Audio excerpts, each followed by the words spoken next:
waaw dafa am doole te daa mën a bëre kookoy Franc kookoy Ama waaye moomu Ama waay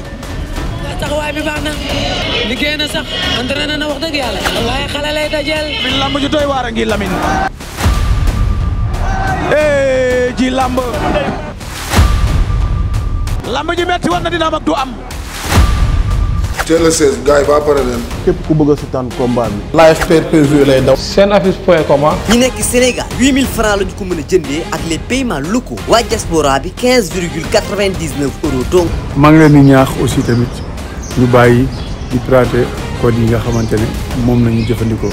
parce que boo leen pirater code yi du arrangement mbër bi du arrangement promoteur bi.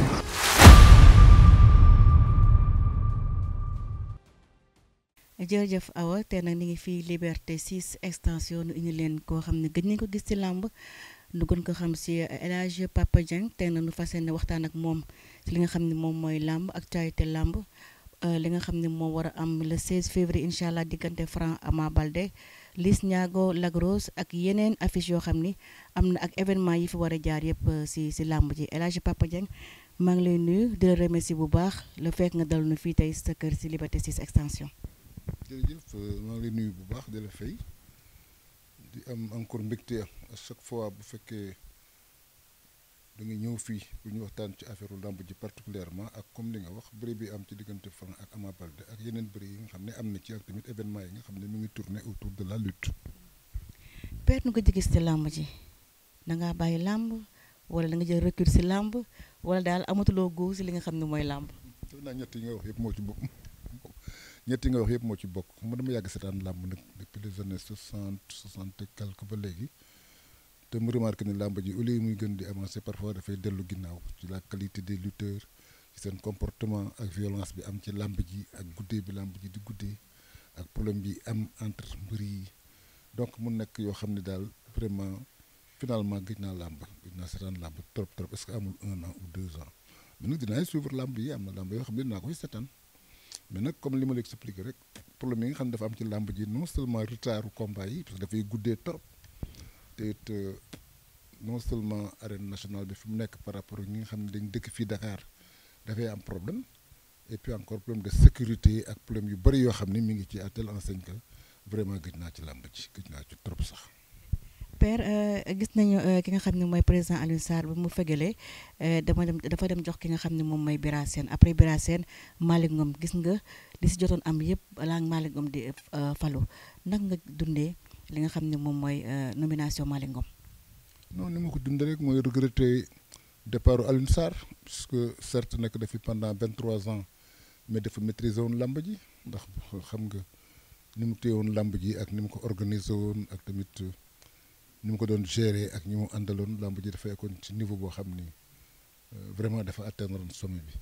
ñu remarqué ni certes bi mu demee am na ay changements yu bëri yu am mais nag changement yoo xam ne atteindre ba tey niveau bi nga xam ne moom yóbbu na fa làmb ji puisque bi Bira ñëwee am na tamit ay progrès yoo xam ni def na ko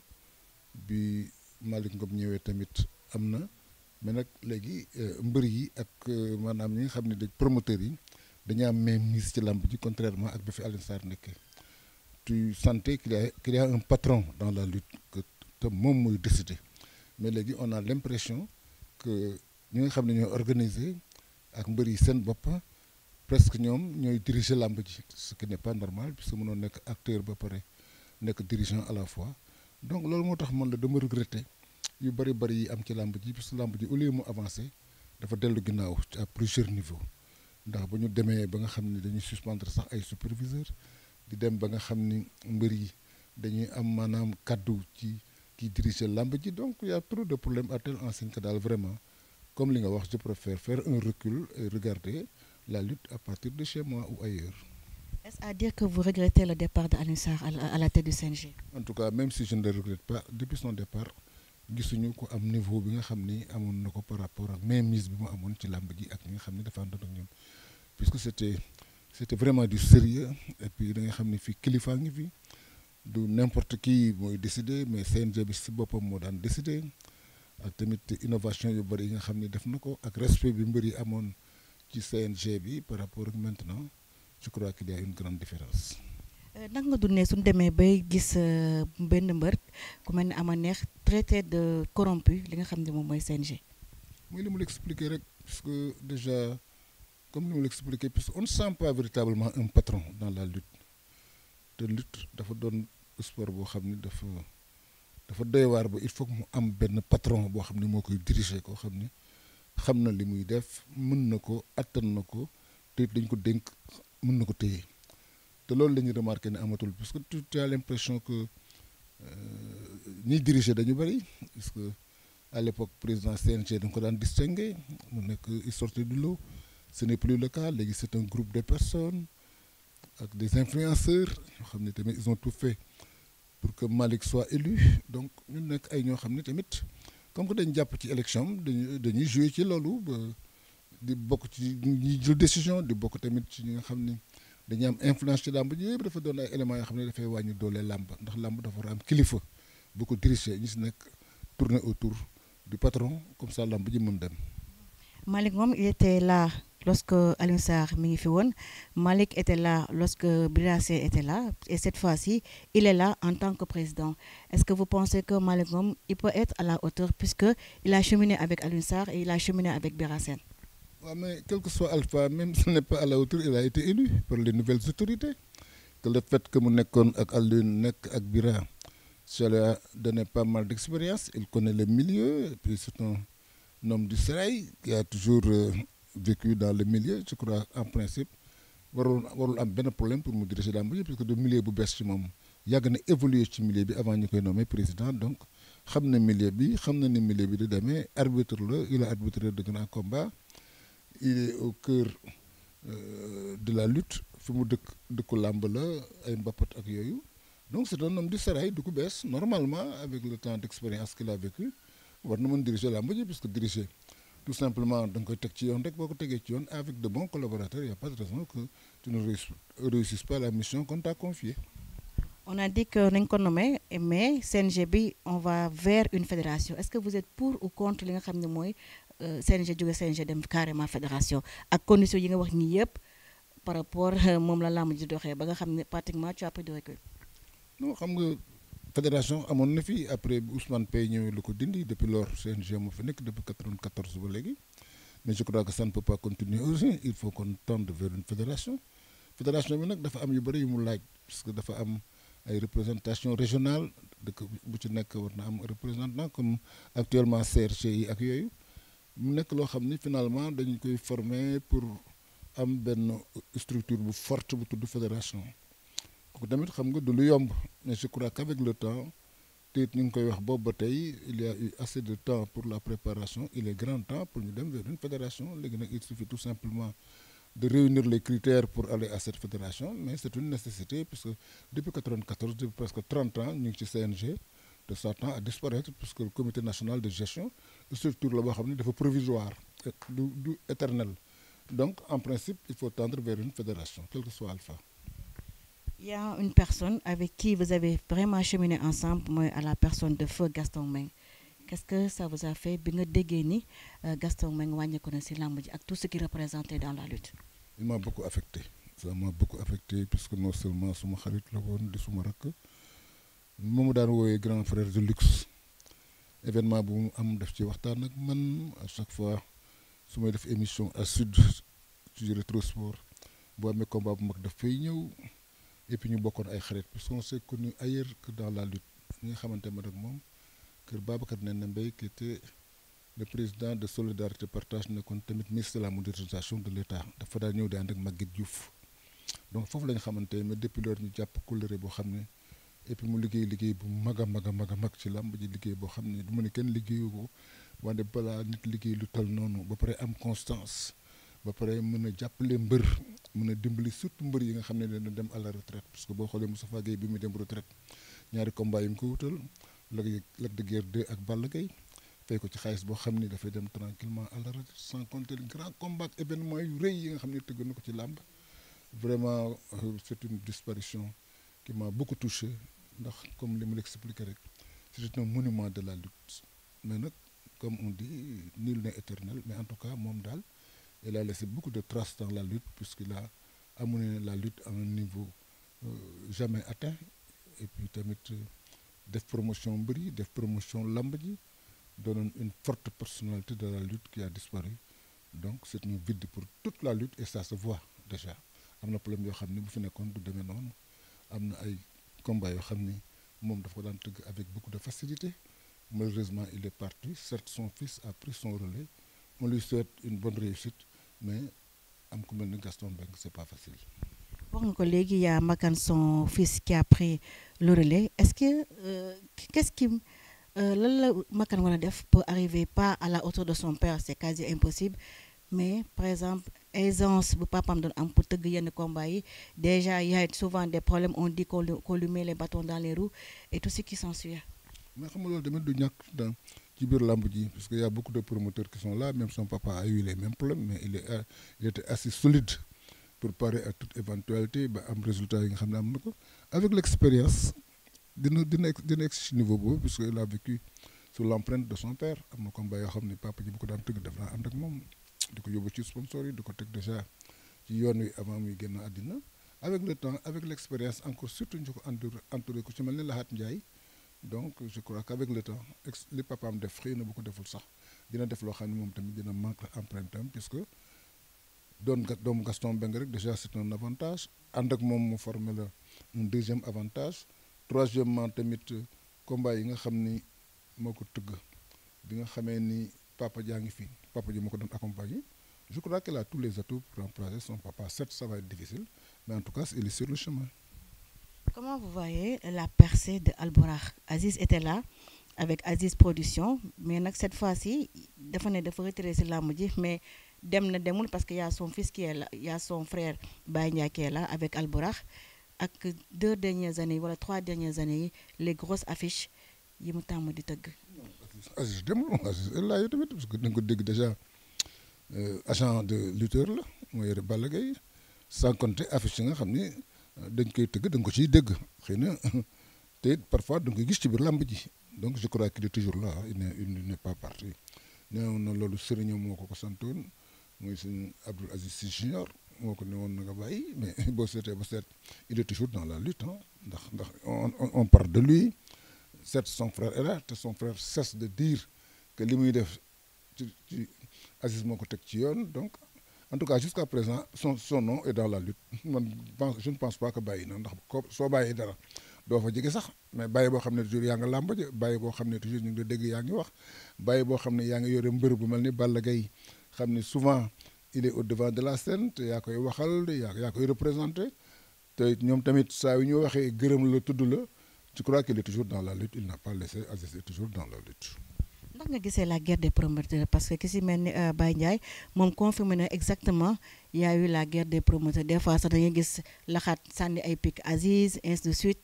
est-ce que loolu war na mën a am ñoom ñaar ci seen digg entre les deux structures. ça a toujours existé loolu moom dafa amoon ci diggante Gaston ak Luc Nicolas ça a toujours existé lamb moom moo ko aar ñoo yem bu fekkee daf ci am ñoo xam ne dañuy jouer les premiers rôles il faut que parfois ñuy mbëkkante loolu du denc ci lamb Aziz certes en fin de compte collaboré na ak Gaston mais avant Aziz était un promoteur Gaston l'était Luc Nicolas était un promoteur il y a d'autres promoteurs qui étaient là mais ça va être très très très difficile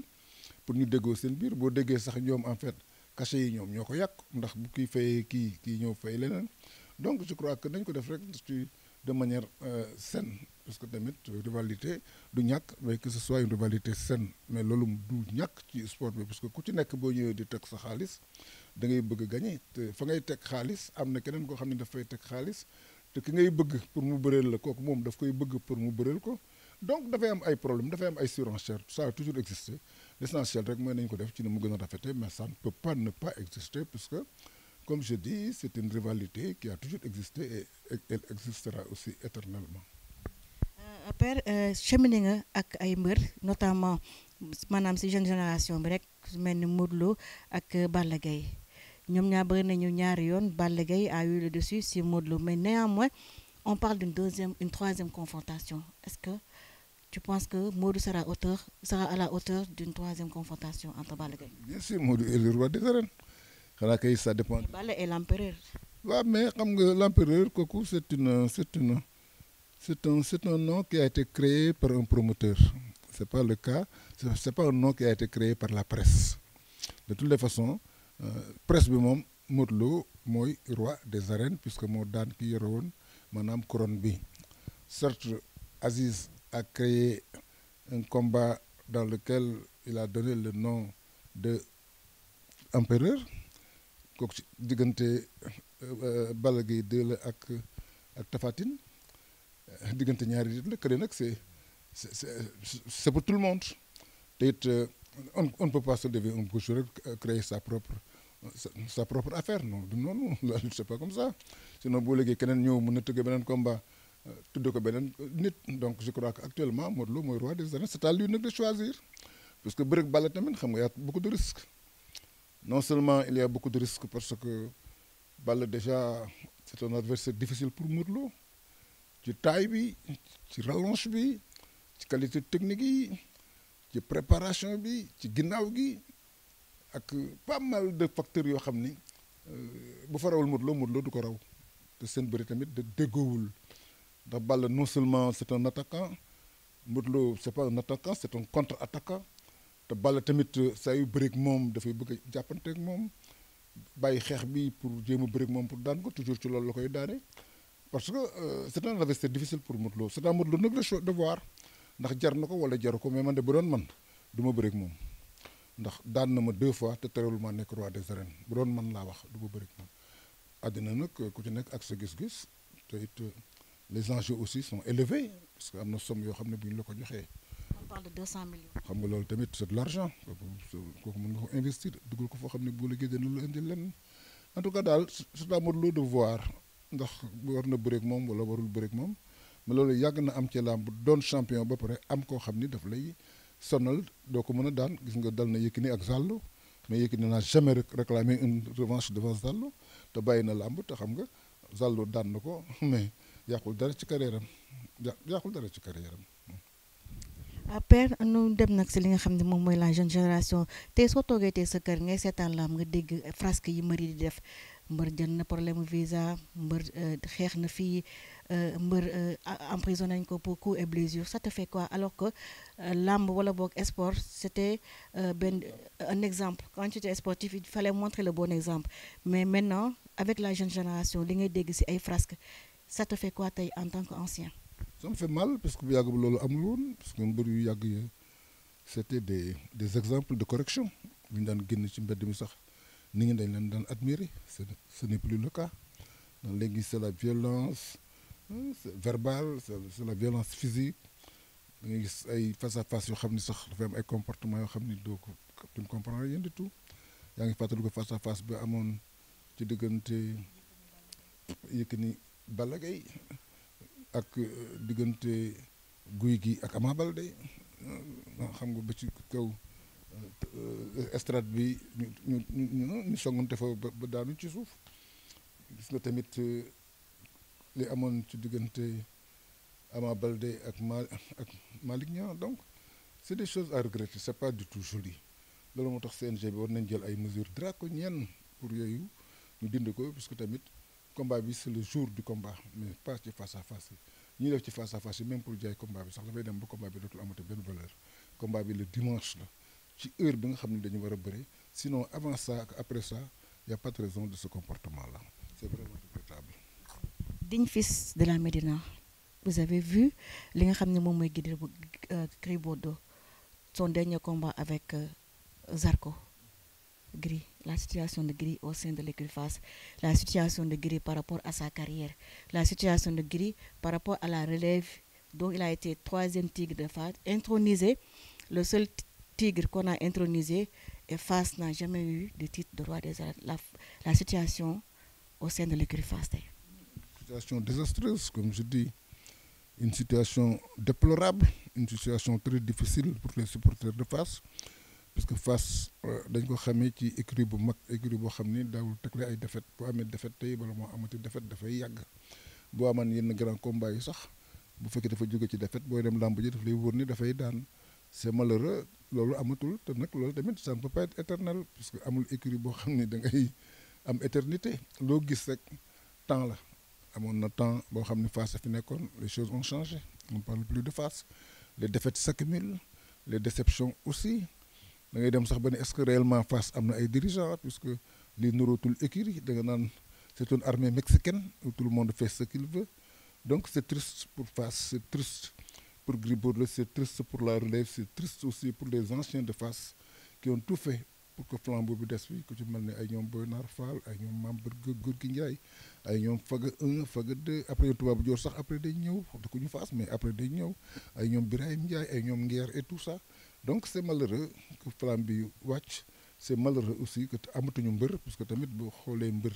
yi fi nekk actuellement ak mbër yi daan bëri Fass il y a une grande différence. Donc l'héritage de Feu Mbaye Guèye n'a pas été préservé selon vous? Non, du tout pas. Ce n'est pas l'héritage de Mbaye Guèye, c'est l'héritage des Boy Nar Fall et autres, des Mame Gorgui qui ont devancé Mbaye Guèye dans l'arène. C'est triste. Mbaye Guèye, certes, il a fait une carrière très riche. Moustapha aussi a fait une carrière à peu près honorable. Mais depuis le retrait de Moustapha Guèye, les défaites s'accumulent. Moi, li ma la wax sànq rek, on a l'impression que Fass n'est plus Fass, que Fass c'est la grandeur et la décadence. Armée mexicaine, comme je dis, c'est véritable, parce que tu ne comprends rien du tout. Tu ne sais pas qui dirige, tu ne sais pas qui est le patron.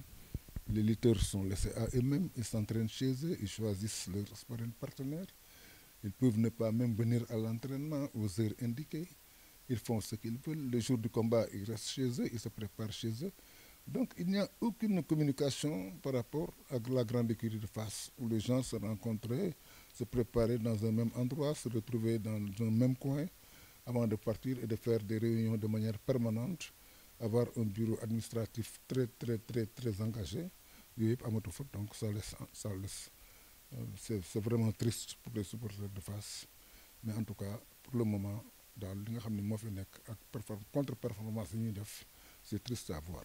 Fass c'est fini wala am nañu espoir que Fass dina suqali ko waat yéegaat ci kaw wala. L'espoir parce que il faut continuer le travail rek, mais comme je te dis, avec des dirigeants qui ont la capacité de gérer l'écurie. Parce qu'une écurie c'est pas une entreprise, c'est des hommes de milieux différents qui se retrouvent dans un endroit où chacun fait sa manière, où il faut gérer tout ça. Fass, ils ont tellement fait des faveurs à Gris Bordeaux que beaucoup de lutteurs ont quitté l'écurie à cause de lui, et voilà le résultat. Donc, il n'y avait pas de raison de privilégier Gris Bordeaux par rapport aux autres. Il fallait mettre tout le monde sur la même ligne, mais cette injustice-là, justement, a prévalu à telle enseigne que maintenant, non seulement de grands lutteurs sont partis, mais Fass est resté quand même une écurie qui est prenable, une écurie qui ne fait plus peur, une écurie encore qui n'a pas atteint les sommets espérés. Comment naka nga analyser tey jii la grande percée de Modou Lo qui a fait vraiment ravage au sein de l'écurie Pikine, Ama Baldé, Boy Niang, Eumeu Sène, loolu yëpp si ay victoire mu tegle ko. Son intelligence, un garçon intelligent. Boo toogee moom rek da nga naan sax kii amul esprit mbër, il est intelligent. Non seulement il est intelligent et puis il a du talent aussi, ça il faut le reconnaître, parce que la valeur n'attend point le nombre des années. Depuis très tôt, il s'est révélé être un garçon talentueux. Xam nga talent boo ko amee daf lay sauver ci situation yi difficile, dans les situations les plus désespérées. ndax gis nga fi mu bëri fi ay bëri yu difficile, mais gis nga ni mu ci génnee. Ki nga tamit ni muy gérer carrière am, doo ko dégg ci dara, doo ko dégg mi ngi fii wala mu nga faa. Boo ko gisee làmb ji nga ko gisee, il ne traîne pas les rues. Donc c'est un garçon qui est très sérieux dans ce qu'il fait et qui sait aussi d'où il vient. Parce que boo xamee fa nga jógee, quand on est modestement et que la chance te sourit, il faut être vraiment quelqu'un d'intelligent pour pouvoir gérer ça. Il a compris tout ça, vu fi mu jógee ak tamit situation difficile yi ay parents nekkoon mu calculer yooyu yëpp ni daal kii c'est une chance qui m'a été offerte, il faut la saisir et la protéger. Donc c'est ce qu'il a fait. Moo tax ma ne la moo tax c'est un professionnel, c'est un grand lutteur. Mais nag avec le poids de l'âge, il est, quel que soit alpha, il va en pâtir, parce que lamb moom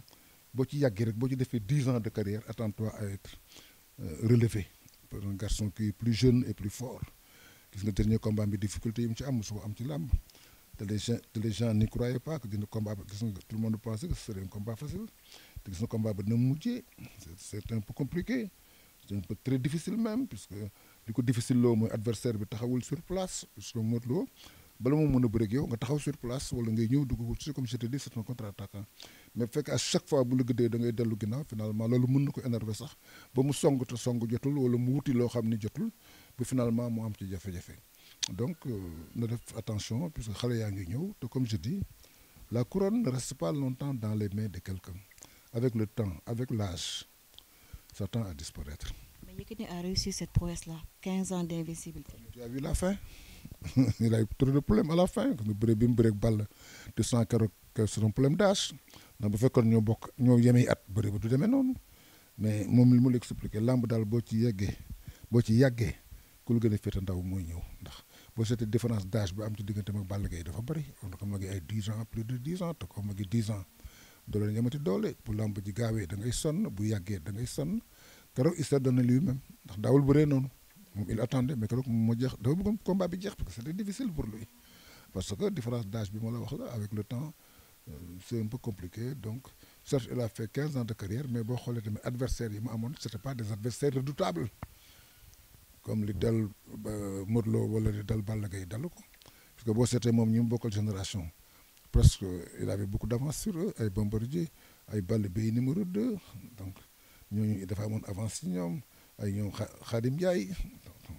il avait beaucoup d'avance sur ces gens-là ay ñoom Tyson à telle enseigne que dëgg la moom qualité yi mu amoon ñooñu amuñu ko puisque c'est un bon lutteur d'abord et puis comme je te dis il est aussi intelligent que Modou Lo pour pouvoir gérer sa carrière pendant plus de 15 ans. tabaxal nañu arène nationale motul sax 2 ans on yàq siège yi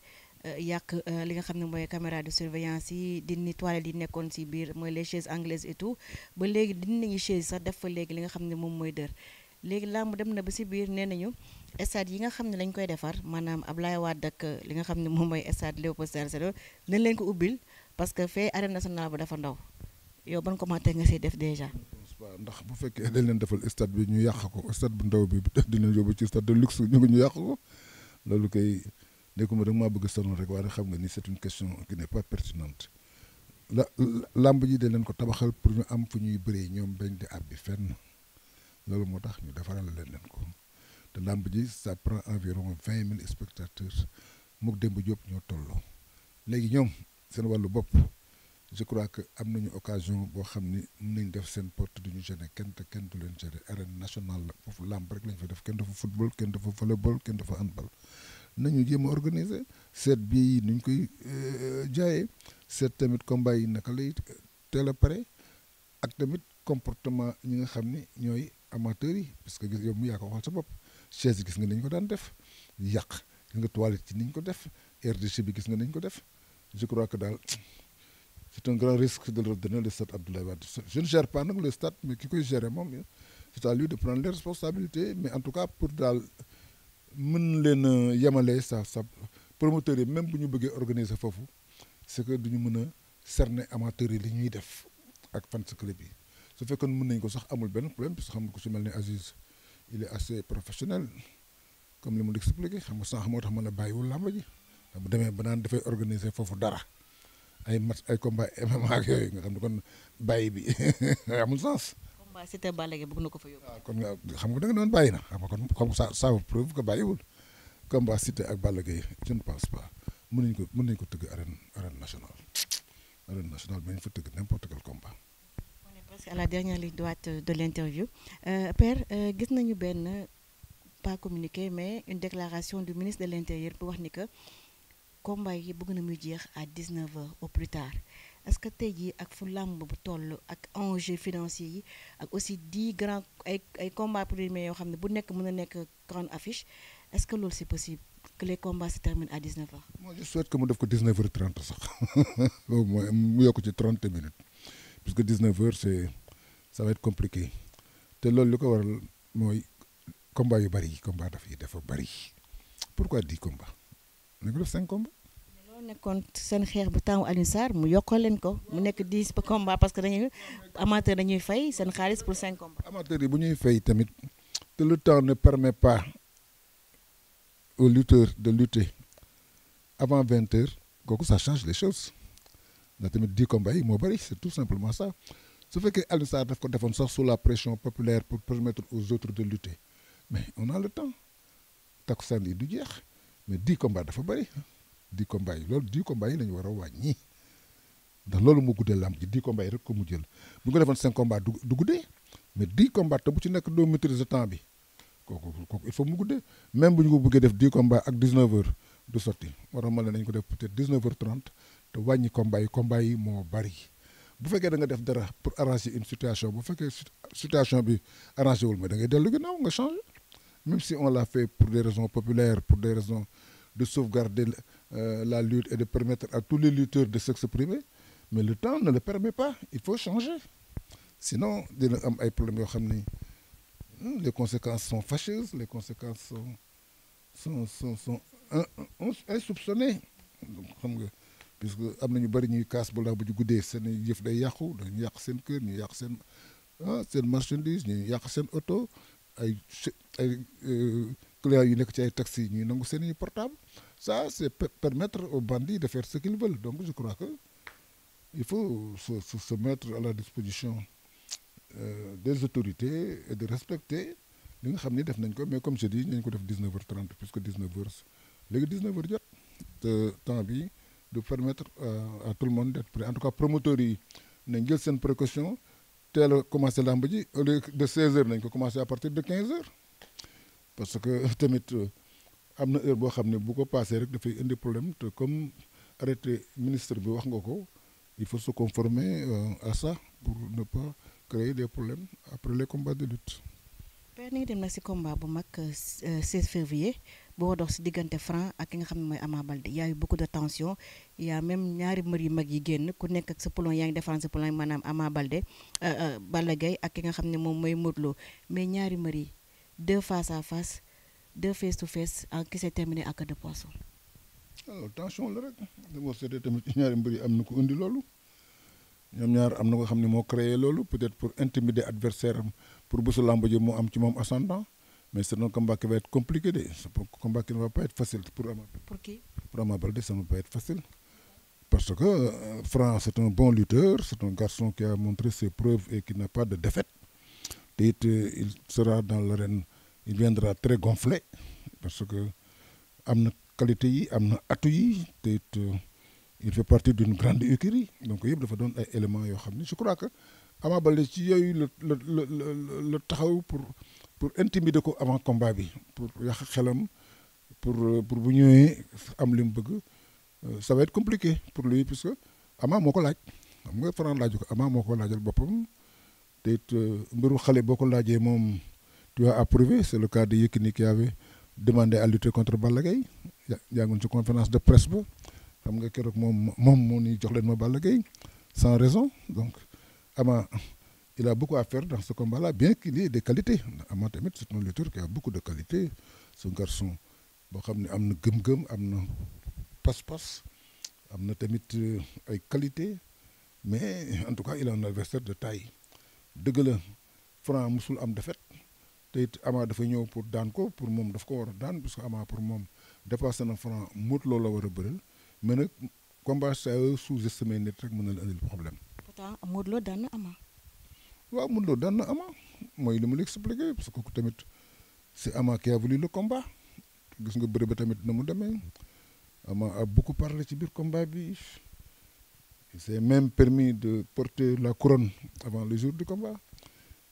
ci biir semaine bi yëpp il a passé tout son temps à danser et à chanter toutes les nuits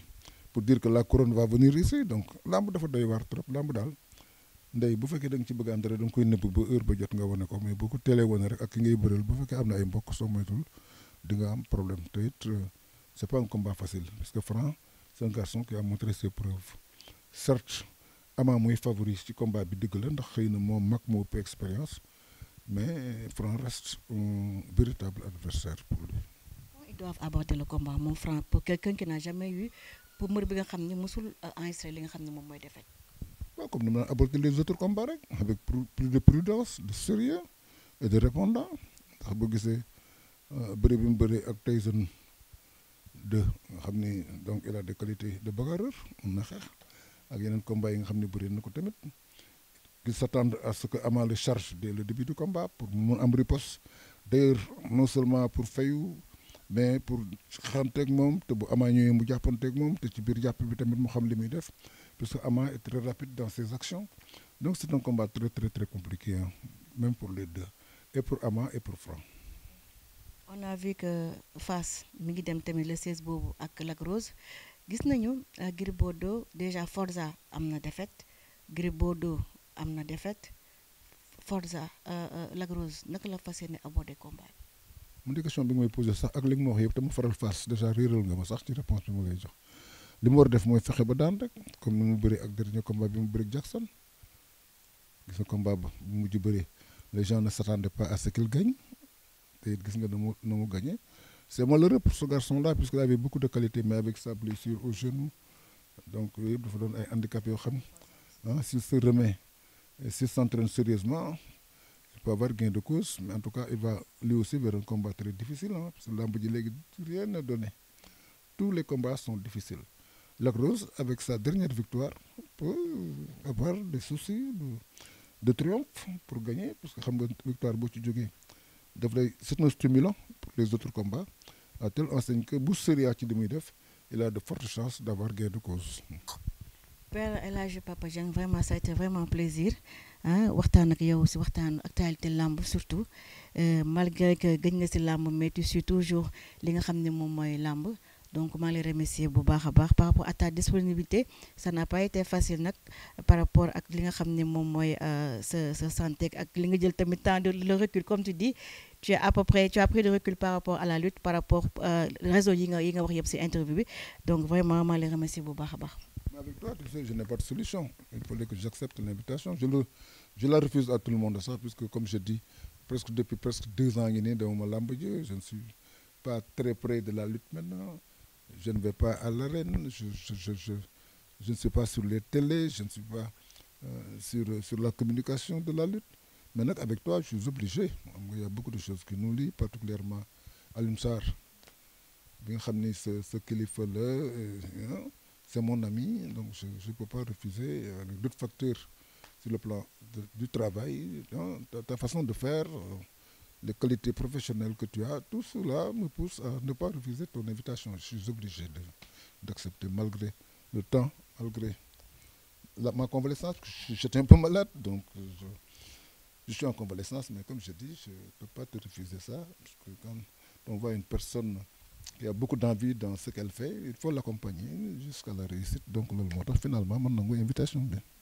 En tout cas, un très grand merci à vous, El Hadj Papa Dieng, pour nous avoir accordé cette interview confession là ko mën a wax parce que génne lu nekk si xol bi wax na tamit ay solution si li nga xam ne moom mooy làmb ji par rapport aussi ak CNG bi ak li nga xam ne moom mooy làmb yu mag yëpp yi nga xam ne moo nekk suñu kanam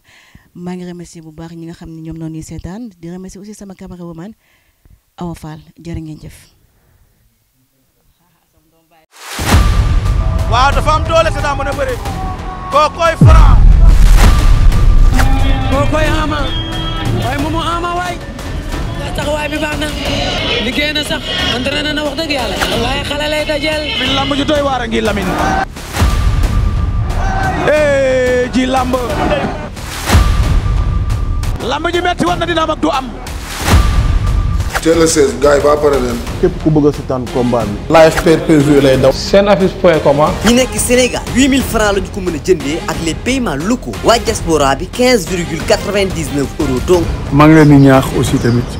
ñu bàyyi di pirater code yi nga xamante ne moom nañu jëfandikoo parce que boo leen pirater code yi du arrangement mbër bi du arrangement promoteur bi.